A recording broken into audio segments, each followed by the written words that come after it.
हनुमान जी के चरित्र बहुत सुहावन चरित्र है। मेघनाद के वध के लिए गए हुए श्री लक्ष्मण जब मूर्छित होते हैं, उन्हें उस अस्वस्थ अवस्था में गोद में लेकर भगवान की गोद तक पहुंचाना श्री हनुमान जी का कार्य है। उपचार के लिए सद्गुरु वैद्य को लाना श्री हनुमान जी का कार्य है और संजीवनी बूटी को लाना श्री हनुमान जी का कार्य है। अब यहां तीन हैं, भगवान, सद्गुरु और संजीवनी बूटी। वैद्य, भगवान और संजीवनी बूटी। इसका अर्थ यह है कि श्री हनुमान जी महाराज का चरित्र इतना पवित्र है, इतना पावन है, भगवान से मिलाने वाले वे हैं। सद्गुरु को हमारे जीवन में लेकर आने वाले वे हैं और भक्ति की संजीवनी बूटी लाने वाले भी वे हैं,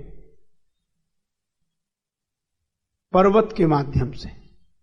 तो हमें संकेत यह मिलता है कि चाहे हमें सद्गुरु की आवश्यकता हो, चाहे हमें भगवान की आवश्यकता हो, चाहे वेद पुराण सम्मत भगवत भक्ति की आवश्यकता हो, ये तीन लाभ के लिए एकमात्र हनुमान जी पर्याप्त हैं। एक ही साधे सब सधे, सब साधे सब जाए। जो हनुमान जी का आश्रय लेता है उसका जीवन भगवान से जुड़ता है, सद्गुरु से जुड़ता है और वेद पुराण सम्मत भक्ति से जुड़ता है। और यही कारण है कि जब श्री सीता माता की खोज के लिए सभी वानर आ रहे थे तो हनुमान जी सबसे पीछे। पाछे पवन तनय सिरुनावा, पाछे पवन तनय, पाछे पवन तनय।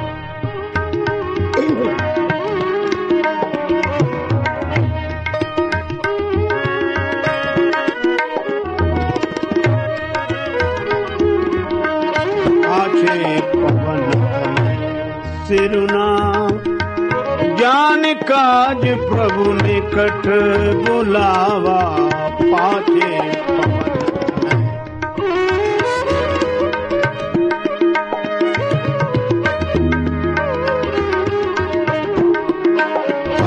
तनय।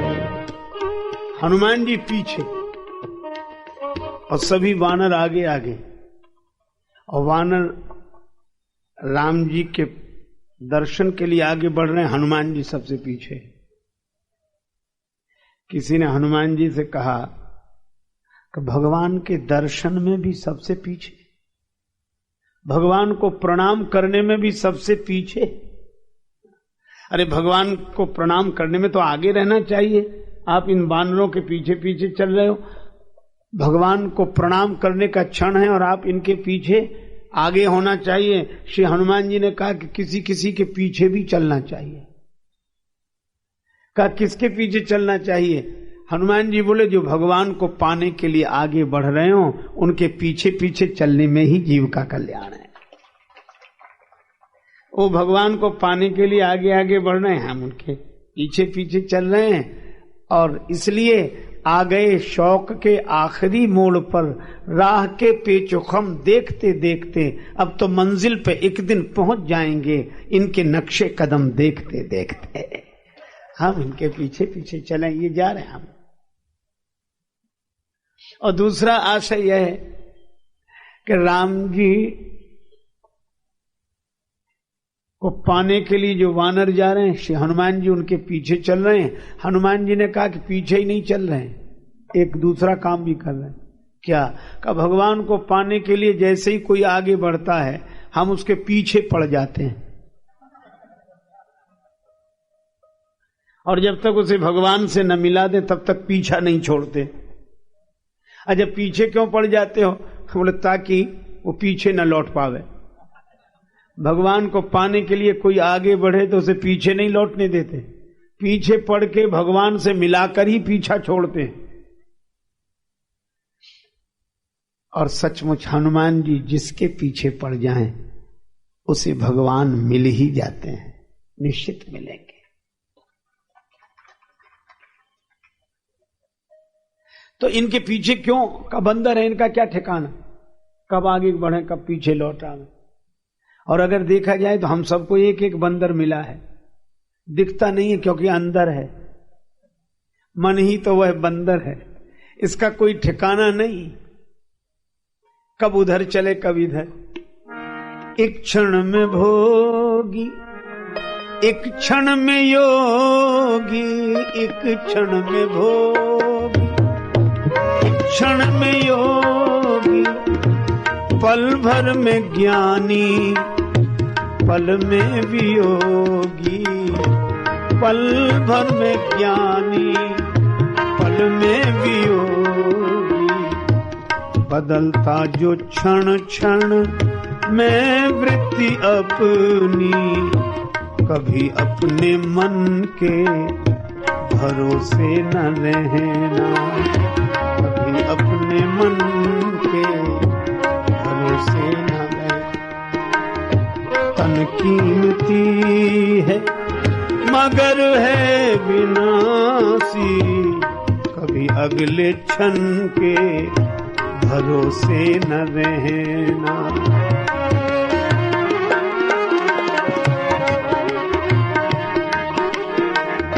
निकल जाएगी छोड़ काया को पल में, सदा श्वास धन के भरोसे न रहना, सदा श्वास।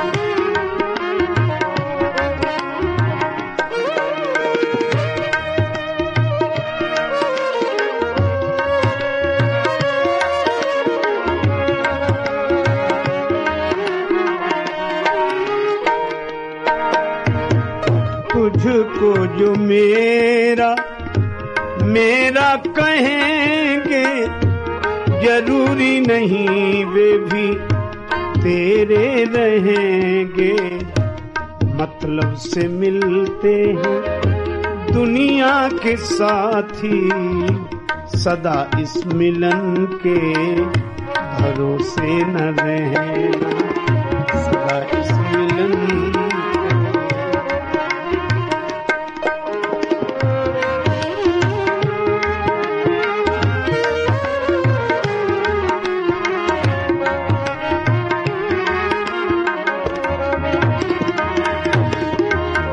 हम चाहते काम दुनिया के कर ले, धन धाम अर्जित कर नाम कर ले, फिर एक दिन बन के साधु रहेंगे, उस एक दिन के भरोसे न रहना, उस एक दिन के।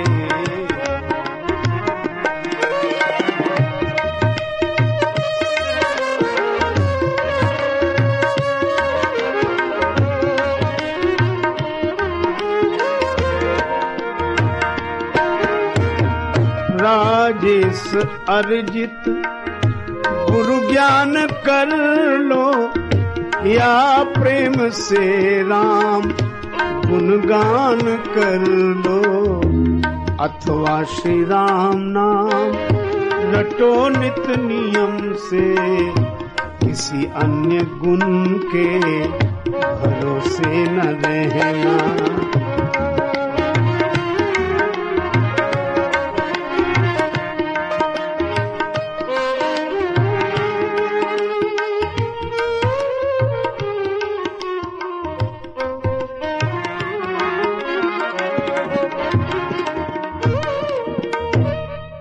एक दृष्टि यह भी है, ये मन ही चंचल वानर वृत्ति वाला है, हनुमान जी इसके पीछे पड़े। और कितना सुंदर संकेत है कि सत्संग जिसके पीछे पड़ा हो वह मन पीछे नहीं लौटता, वह तो भगवान की प्राप्ति करके ही धन्य होता है। अब एक तीसरी बात भी है, हनुमान जी का चरित्र इतना पावन चरित्र है कि यहां वानर जाएंगे, प्रणाम करेंगे, आशीर्वाद मिलेगा। यहां पाने की बात, मिलने की बात, तो मिलने की पाने की बात में हनुमान जी पीछे, और खोने की बात हो, संकट की बात हो, तो हनुमान जी आगे। इसीलिए जब वानर वन में गए तो भटक गए, सबको लगा कि बिना जल के मृत्यु सन्निकट है, त्रशाकुल थे सभी। श्री हनुमान जी ने पहाड़ के शिखर पर जाकर देखा, गुफा का द्वार दिखा, बहुत से पक्षी प्रवेश कर रहे थे, बहुत से बाहर आ रहे थे। समझ गए यहां जल होगा। सभी वानरों से कहा कि अनुमान सही होना चाहिए, जल होगा, आगे आगे चलो। अंगद जी प्रमुख हैं, आगे चल रहे थे, और जब गुफा की बात आई कि आगे चलो, तो अंगद जी बोले मैं यहां आगे नहीं जाऊंगा। सभी ने कहा हम आपके पीछे पीछे चल रहे हैं, आप हमारे प्रमुख हैं, आगे आगे। अंगद जी ने कहा सब जगह आगे चलूंगा, गुफा में आगे नहीं जाऊंगा। कहा क्यों? बोलिए गुफा हमारे लिए अच्छी नहीं, हमारे परिवार के लिए अच्छी नहीं, क्योंकि हमारे पिता बाली और चाचा सुग्रीव का झगड़ा ही गुफा के पीछे हुआ, और जब से ये हुआ तब से हमने गुफा में आगे तो जाना ही बंद कर दिया है। पता नहीं क्या संकट हो। तब आगे कौन दिखाई देते हैं? आगे के हनुमान लीना, आगे के हनुमान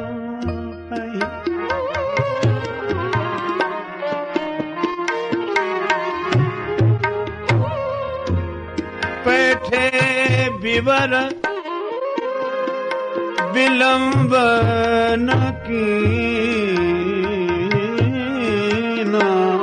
आगे के हनुमान तहीं,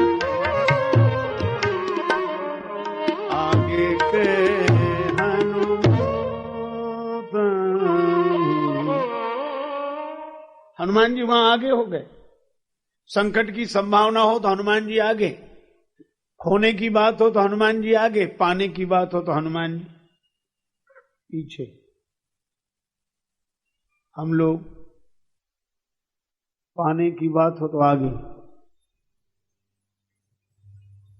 खतरा हो, खोने की स्थिति हो तो पीछे।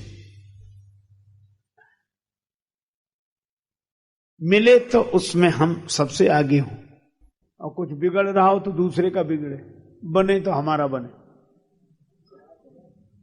पर हनुमान जी महाराज ऐसे। अच्छा देखो, मैंने आपसे निवेदन किया कि हनुमान जी 3 से सहज जोड़ देते हैं, संजीवनी बूटी से, सदगुरु से और भगवान से।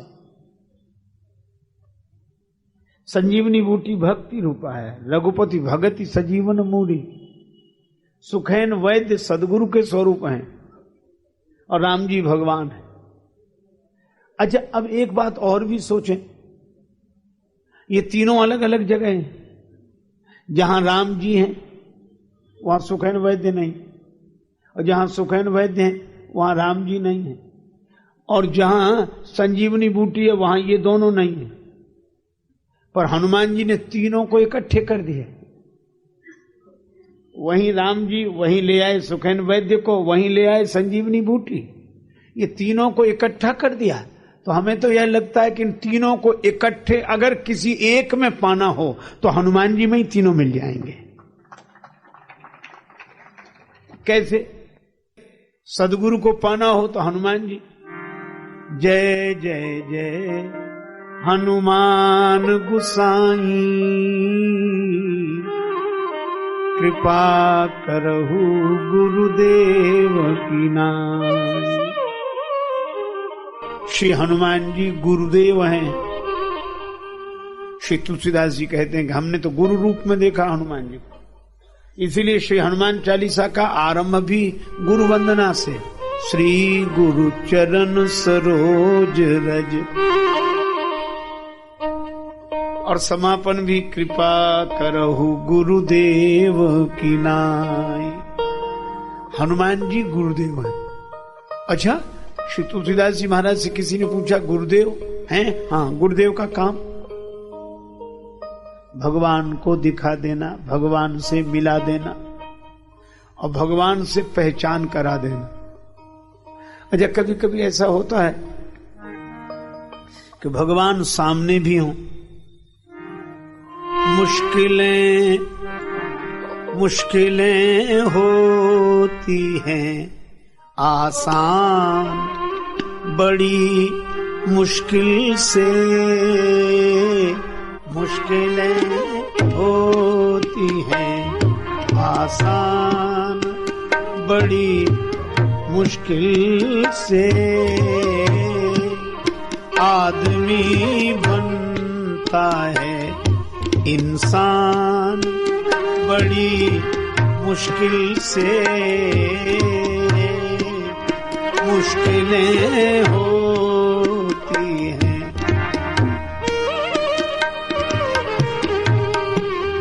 धर्म की राह पे चलना तो कोई खेल नहीं, फर्ज की होती है पहचान, बड़ी मुश्किल से आदमी बनता है इंसान।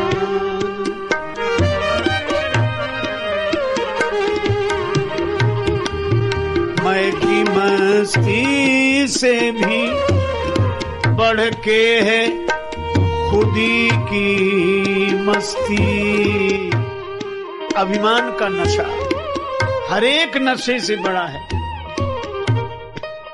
मैं की मस्ती से भी बढ़ के है खुदी की मस्ती।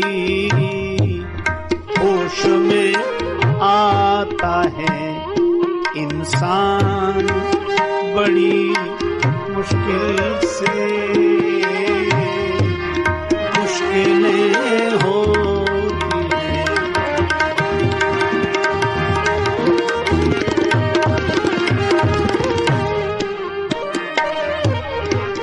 ढूंढने वाले को मिल जाते प्रभु हैं,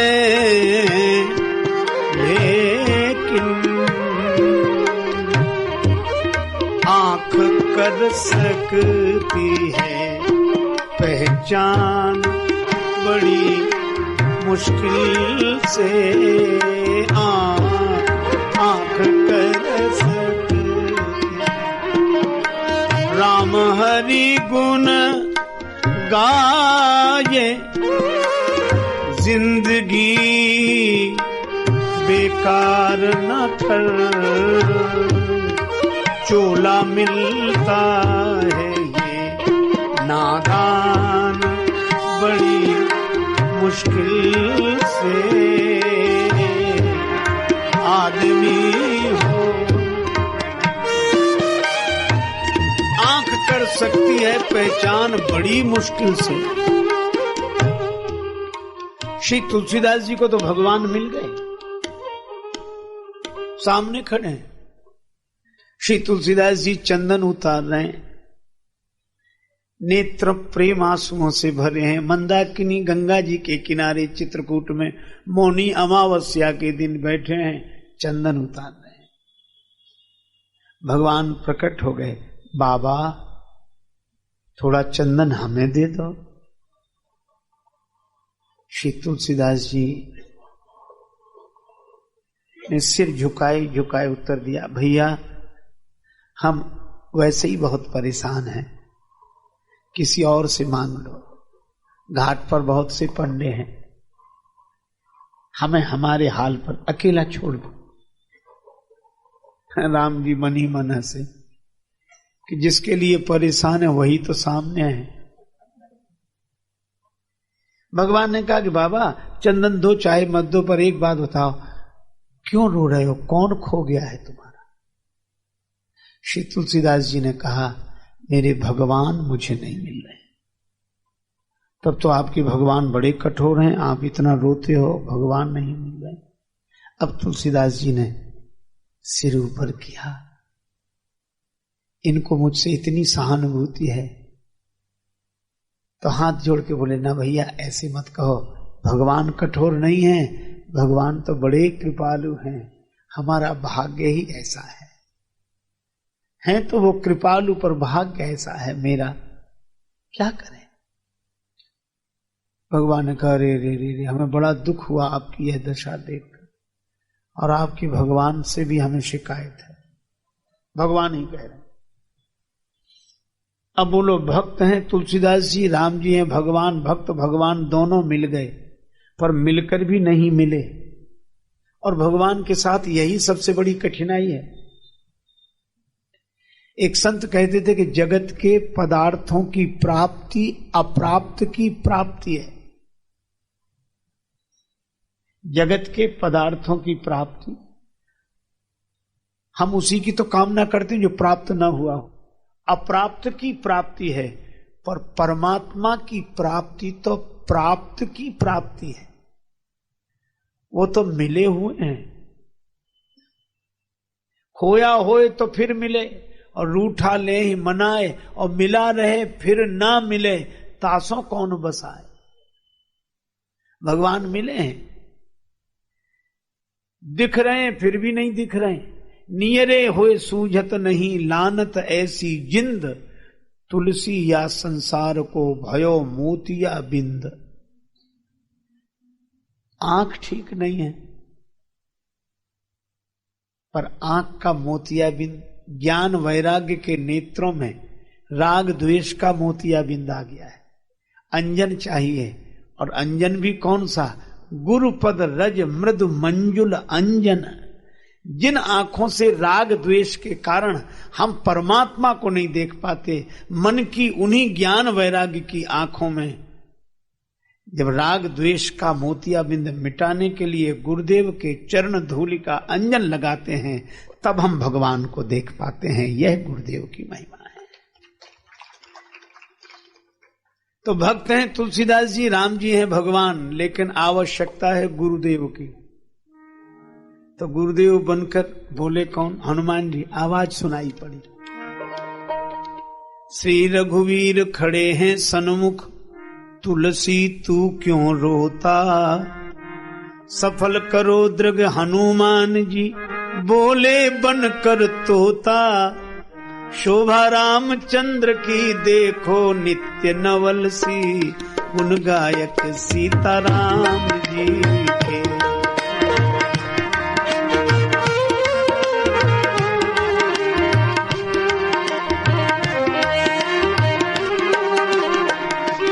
सद्गुरु चक्रवर्ती सुच सरल संत श्री तुलसी, गुण गायक सीताराम जी के।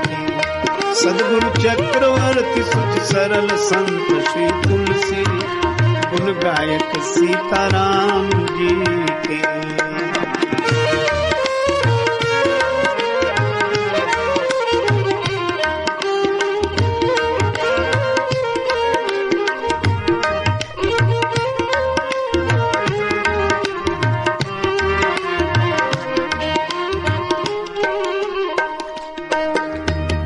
चित्रकूट के घाट पर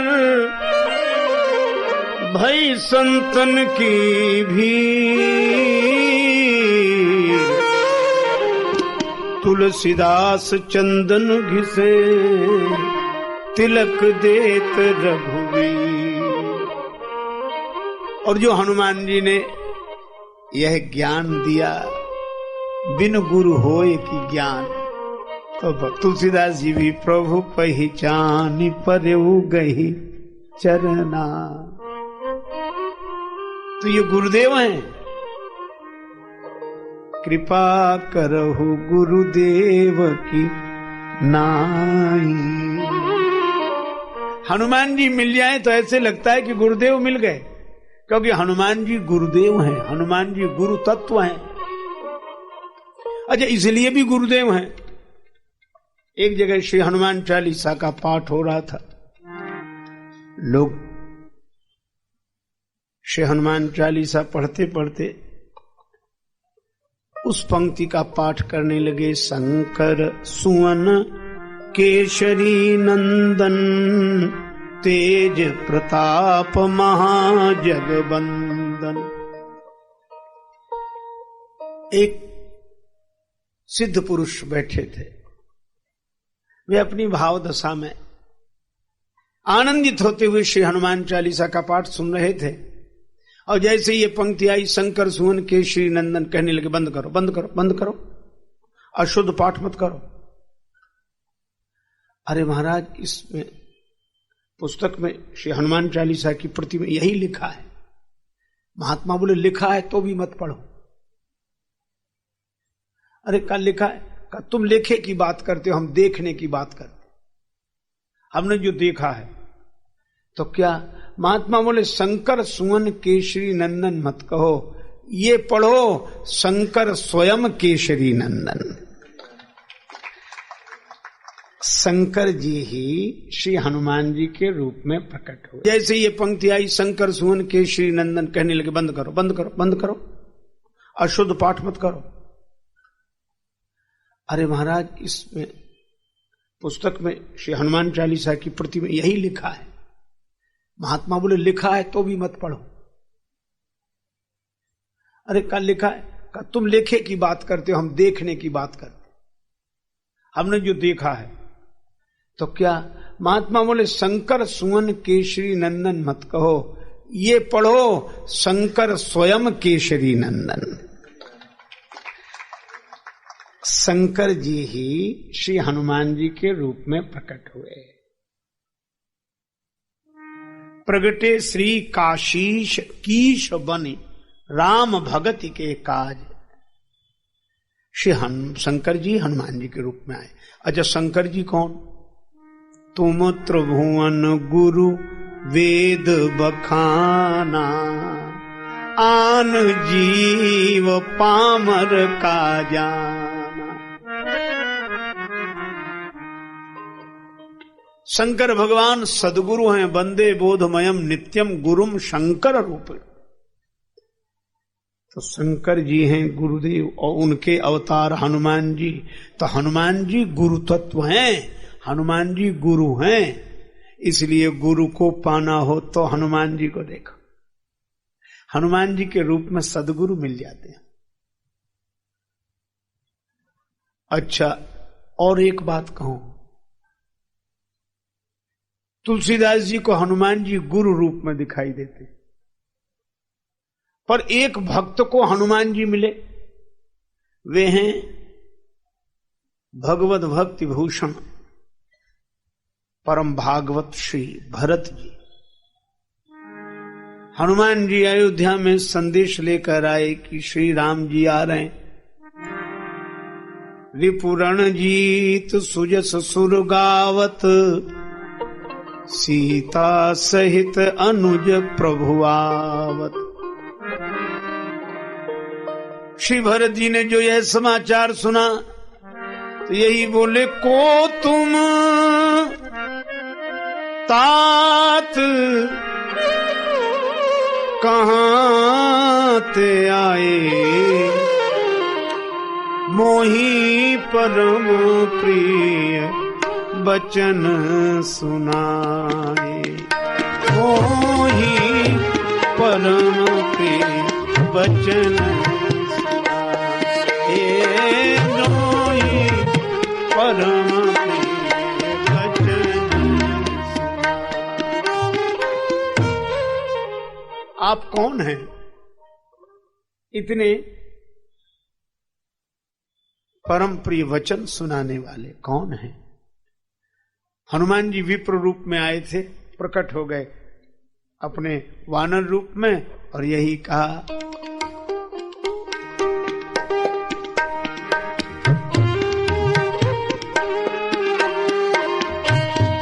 सुत में कपि हनुमाना,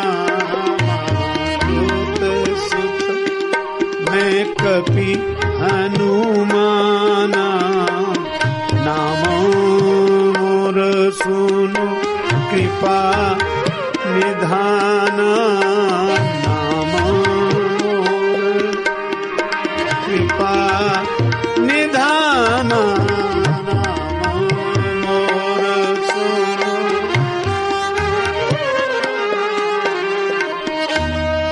श्री हनुमान जी ने कहा कि मैं पवन का पुत्र हनुमान, श्री भरत जी आपसे पहले भी मिला हूं, आपका दर्शन हुआ है पहले भी। हाँ, अरे हनुमान जी, श्री भरत जी ने भुजाएं बढ़ाई, हनुमान जी को हृदय से लगा दिया, अत्यंत आनंदित हुए।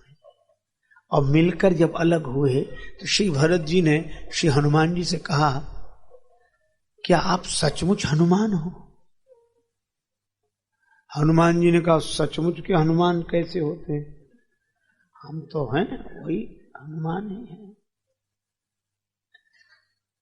भरत जी अत्यंत भाव भरी दशा में कहते हैं कि यह तो मैं भी समझ रहा हूं कि आप हनुमान हो, हमारे नेत्र कहते हैं कि आप हनुमान हो, बुद्धि कहती है कि आप हनुमान हो, बुद्धि कहती है कि आप हनुमान हो, नेत्र कहते हैं कि आप हनुमान हो, लेकिन जब आपको हृदय से लगाता हूं तो हृदय कुछ और बोलने लगता है। का हृदय क्या बोलता है? श्री भरत जी कहते हैं, जब आपको हृदय से लगाता हूं तो ऐसे लगता है, कपि तव दरस सकल दुख बीते, मिले आज मोहि राम प्रीते। आंखों से देखने पर हनुमान दिखते हो, बुद्धि कहती है कि आप हनुमान हो, लेकिन जब हृदय से लगाता हूं तो ऐसे लगता है कि हनुमान जी से नहीं राम जी से मिल रहा हूं। तो कहीं आप राम जी तो नहीं है इस रूप में आ गए? हनुमान जी के आंसू बरसने लगे। राम जी के मिलन का अनुभव क्यों हो रहा है? क्योंकि जासु हृदय आगार, बसहि राम सर चाप धर, तो राम जासु हृदय आगार।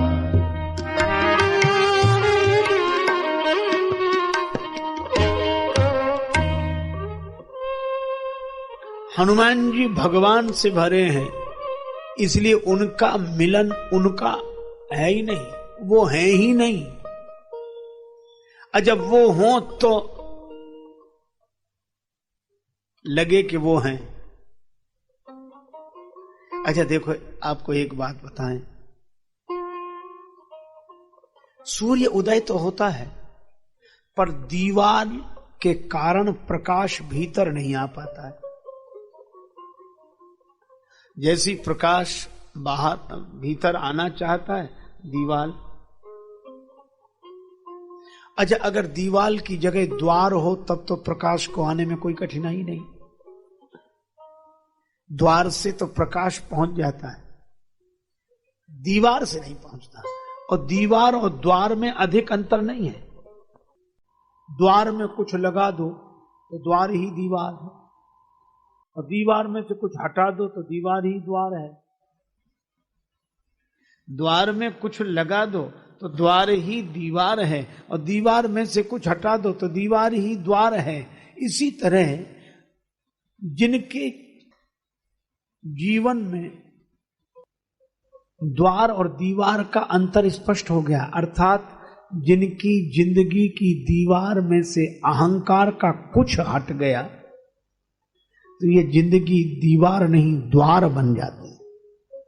अहंकार का कुछ हटते ही जिंदगी दीवार नहीं द्वार बन जाती है, और अहंकार का कुछ लगते ही यह द्वार ही दीवार बन जाता है।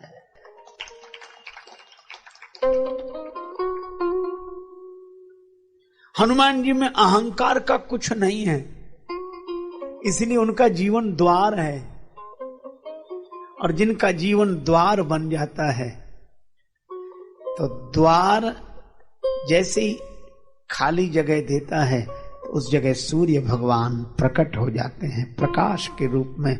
इसी तरह अहंकार का कुछ हटते ही परमात्मा प्रकट हो जाते हैं उसके जीवन में।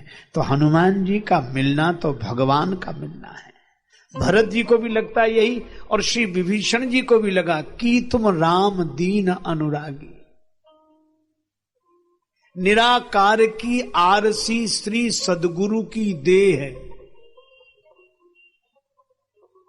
सदगुरु का जो स्वरूप है वो दर्पण है, और दर्पण में उसका कोई अपना चेहरा नहीं होता, इसलिए सबके चेहरे उसमें दिखते हैं। निराकार की आरसी श्री सदगुरु की देह है, और लखा जो चाहे अलख को सो इनमें लख ले। अलख भी जिनमें लखा जाता है वह हनुमान जी में ऐसी उनकी चरित्र की पवित्रता ऊंचाई है कि वो है ही नहीं। मैं न बंदा था न खुदा था, श्री स्वामी रामतीर्थ जी महाराज कहते हैं, मैं न बंदा था न खुदा था, मुझे मालूम न था, दोनों इल्लत से जुदा था, मुझे मालूम न था, और वजह मालूम हुई तुझसे न मिलने की है सनम, मैं ही खुद पर्दा बना था, मुझे मालूम न था। ये और सचमुच हनुमान जी वो हैं, पर्दा हट गया है, भगवान उनमें से। अच्छा, तीसरी बात हमने कही कि हनुमान जी भक्ति। भरत जी ने इस रूप में हनुमान जी को देखा, और विभीषण जी क्या कहते हैं कि तुम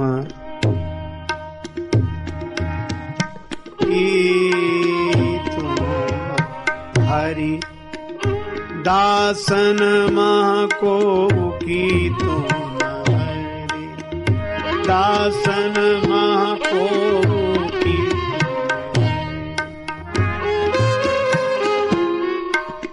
मोरे हृदय प्रीति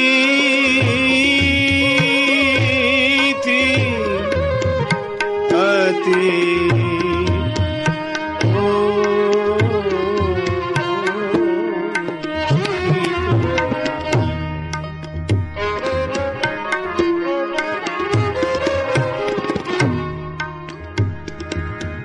हरिदासन मह को की तुम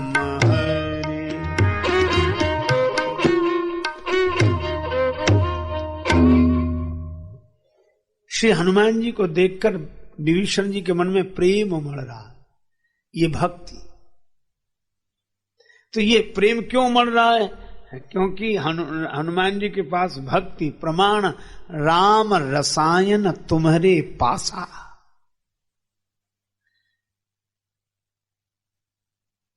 तो इन तीनों के लिए अलग अलग भटकने की आवश्यकता नहीं है। जाके गति है हनुमान की, ताकि पैज पूज आई यह रेखा कुलिस पसान की। अघटित घटन सुघट विघटन ऐसी विरिदावली नहीं आन की। सुमिरत संकट सोच विमोचन मूर्ति मोद निधान की। सानुकूलता पर गिरिजा हर लखन राम अरु जान की। तुलसी कपि के कृपा बिलोकनि खानी सकल कल्याण की। हनुमान जी की कृपा से सब संभव है। बस अभिमान छोड़कर कोई उनका हो जाए। लेकिन हमारे साथ तो अभिमान ऐसे लगा हुआ। एक भिखारी किसी घर के द्वार रोज आता भिक्षा मांग,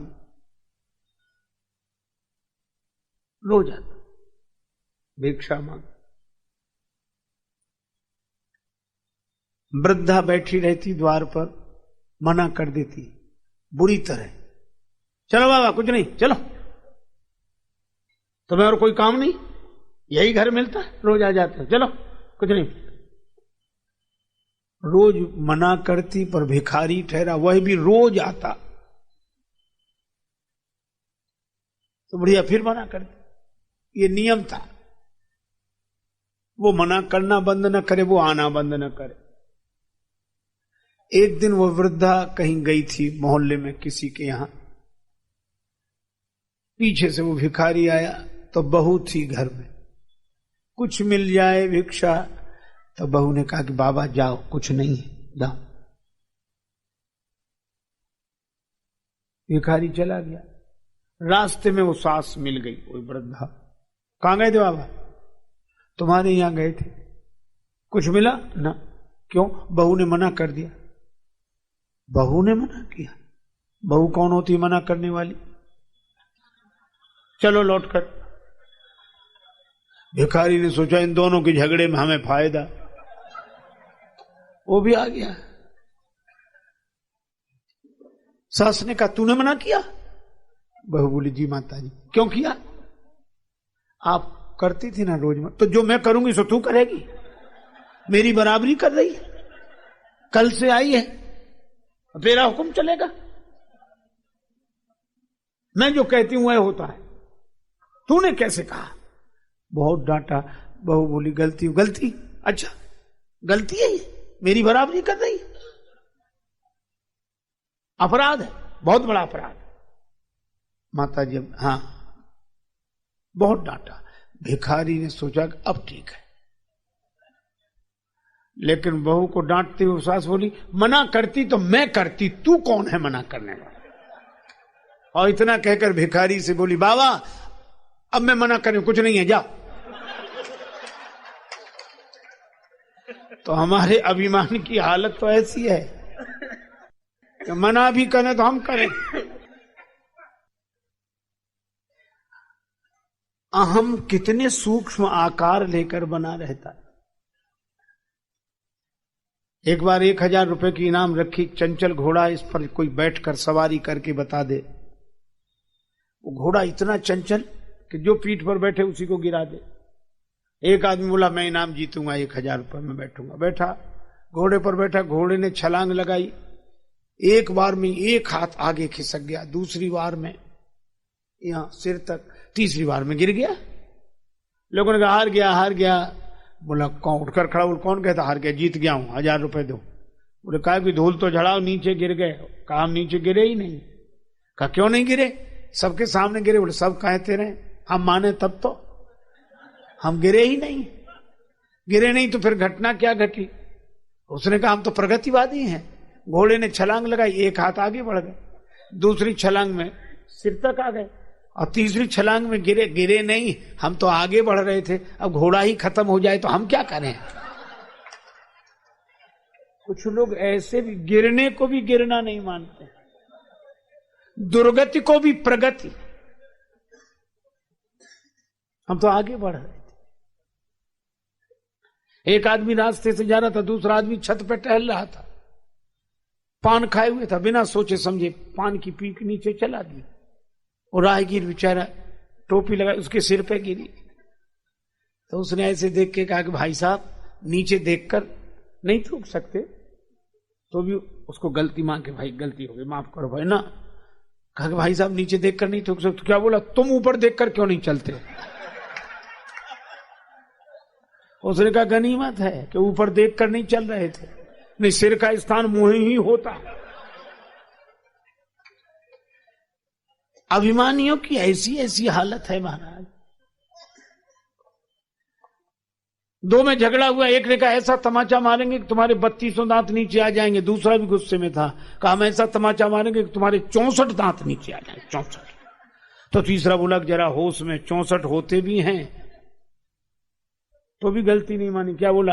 हम जानते थे हम दो के झगड़े में तुम तीसरे जरूर बोलोगे, तो 32 उसके, 32 तुम्हारे, 64 पूरे।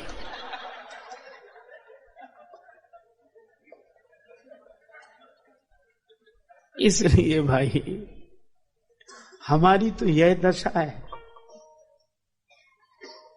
पर हनुमान जी पीछे रहे तो भी कुछ नहीं, आगे रहे तो भी कुछ नहीं। पीछे रहे तो गिलानी नहीं, आगे रहे तो अभिमान नहीं। लंका में वंदन हुआ, लंकनी ने वंदन किया, तात मोरी अति पुण्य बहुता, देखियो नयन राम कर दो, वंदन हुआ तो भी कोई फर्क नहीं पड़ा। और दूसरे दिन बंधन में बंध गए तो भी कोई फर्क नहीं। मोह न कछु बांधे कई लाजा, कीन चाहो निज प्रभु कर काजा। न ग्लानि है न गुमान है, ऐसे जिसमें न ग्लानि हो न गुमान हो, ऐसे श्री हनुमान है। अब हनुमान जी को इन तीनों रूपों में देखना चाहिए। अब गुरु रूप में अगर देखें तो वानरों के साथ हनुमान जी जा रहे हैं, और वानर सीता जी को खोजने जा रहे हैं, जंगल में भटक गए। भगवान शंकराचार्य कहते हैं कि महान गंभीर गहन वन जंगल क्या है? वे कहते हैं शब्द जालम महारण्यम चित्त भ्रमण कारणम। ये शब्द जाल बहुत बड़ा जंगल है, चित्त को भ्रमित करने का कारण है शब्द।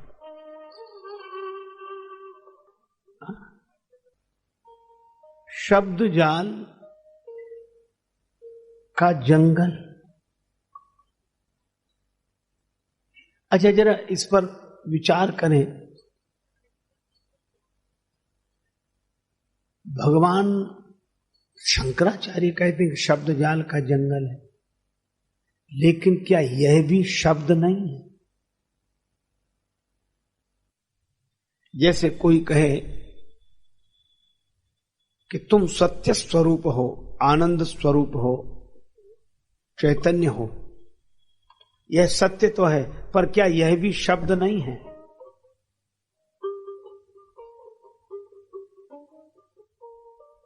तो क्या तो शब्द भटकाता है या शब्द सत्य तक पहुंचाता है?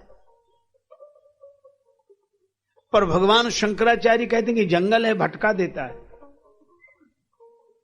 चलो इसको आप ऐसे विचार करो कि शब्द बहुत जरूरी है, लेकिन असावधानी हुई तो जो शब्द सत्य तक पहुंचाता है, असावधानी होने पर वही पूरी तरह भटका देता है। कैसे? ऐसे समझो कि जैसे हम लोग दुनिया भर देखना चाहें तो देखते ही हैं, भगवान ने आंखें दी हैं, अकल दी है, देख लेते हैं। लेकिन अगर अपना चेहरा देखना हो तो दर्पण की जरूरत है कि नहीं? तो दर्पण के बिना चेहरे का ज्ञान होगा? नहीं होगा। तो दर्पण चेहरे तक पहुंचाता है कि भटकाता है? चेहरे तक पहुंचाता है। लेकिन दर्पण भटका भी सकता है। कब भटका देता है? कि जब हम चेहरा देखते हैं दर्पण में तो कहां दिखता है? वहां दर्पण में दिखता है। अच्छा, आप विचार करो, क्या दर्पण में चेहरा है?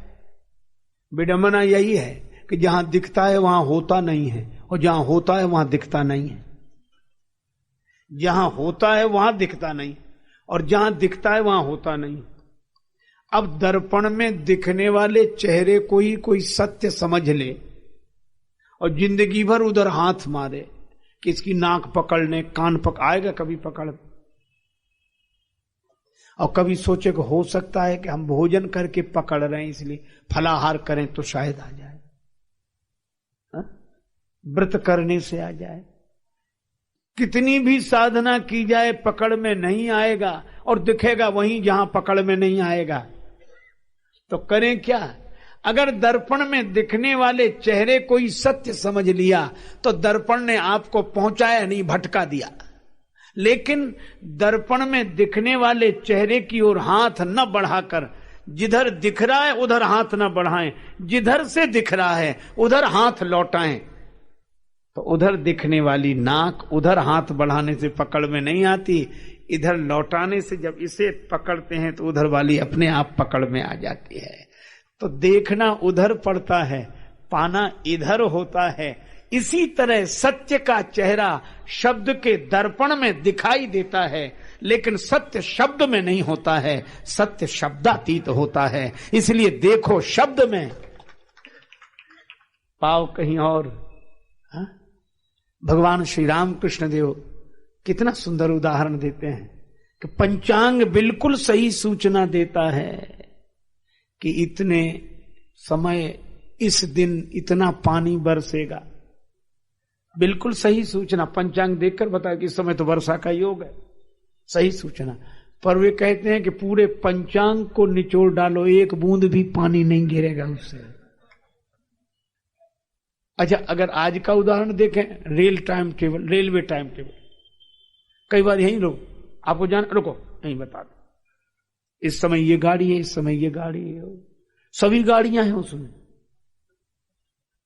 सभी रेलगाड़ियां हैं, लेकिन सभी होने के बाद भी एक भी हो सकती है उसमें, इतनी सी किताब में रेलगाड़ी। अब कोई रेलवे टाइम टेबल में लिखी रेलगाड़ी को ही सत्य समझ ले तो कहीं पहुंचेगा? कहीं नहीं पहुंचेगा। लेकिन दूसरी बात भी है, दूसरी बात यह है कि अगर रेलगाड़ी में लिखी हुई रेलगाड़ियों को असत्य समझ ले तो भी क्या कहीं पहुंचेगा? तब बड़ी विचित्रता है। उसमें लिखी हुई रेलगाड़ी को सत्य भी समझना है और सत्य नहीं भी समझना है, क्योंकि उसमें लिखा बिल्कुल सत्य है पर वहां मिलेगा नहीं। इसी तरह कुछ लोग हैं जो ग्रंथों का विरोध करने लगते हैं, निंदा करने लगते हैं, और कुछ लोग हैं जो ग्रंथों के शब्द और अक्षर को बस ऐसा पकड़ लेते हैं, बस शास्त्र, और शास्त्र को ही शस्त्र बना के प्रहार करते रहते। दो ही तरह के लोग होते हैं, कुछ लोगों के हाथ में शस्त्र होता है, कुछ लोगों के हाथ में शास्त्र। और शस्त्र का अगर अभिमान आ जाए तो वे लोग भी समाज को कम नहीं सताते, और शास्त्र का अगर अभिमान आ जाए तो वे लोग भी समाज को कम नहीं सताते। इसलिए भाई, शास्त्र तो ऐसे समझो जैसे पंचांग, शास्त्र तो ऐसे समझो जैसे रेलवे टाइम टेबल। ये बात सही है कि पुस्तक, उसका नाम है पुस्तक, उस तक नहीं पहुंचाती, ये केवल पुस्तक है। अंग्रेजी बोलते पुश करो, ये पुस्तक मतलब उस दिशा में धक्का देने के लिए है। लेकिन फिर वही बात कहें, उस तक भले ही ना पहुंचाए, लेकिन पुस्तक के बिना कोई उस तक पहुंचा भी नहीं है आज तक। रेलवे टाइम टेबल में देखे बिना कोई सही रेलगाड़ी तक पहुंचा भी नहीं है। लेकिन अगर कोई रेलवे टाइम टेबल में लिखी हुई रेल को ही सत्य समझे, या भगवान श्री राम कृष्ण देव के दिए हुए उदाहरण के अनुसार पंचांग में पानी की सूचना पाकर कोई पंचांग से ही पानी पाकर प्यास बुझाना चाहे, बस यही होती है कठिनाई। शब्द के दर्पण में सत्य का चेहरा देखना चाहिए, लेकिन शब्द में दिखने वाले सत्य को ही सत्य न समझें, देखें वहां और पाएं यहां।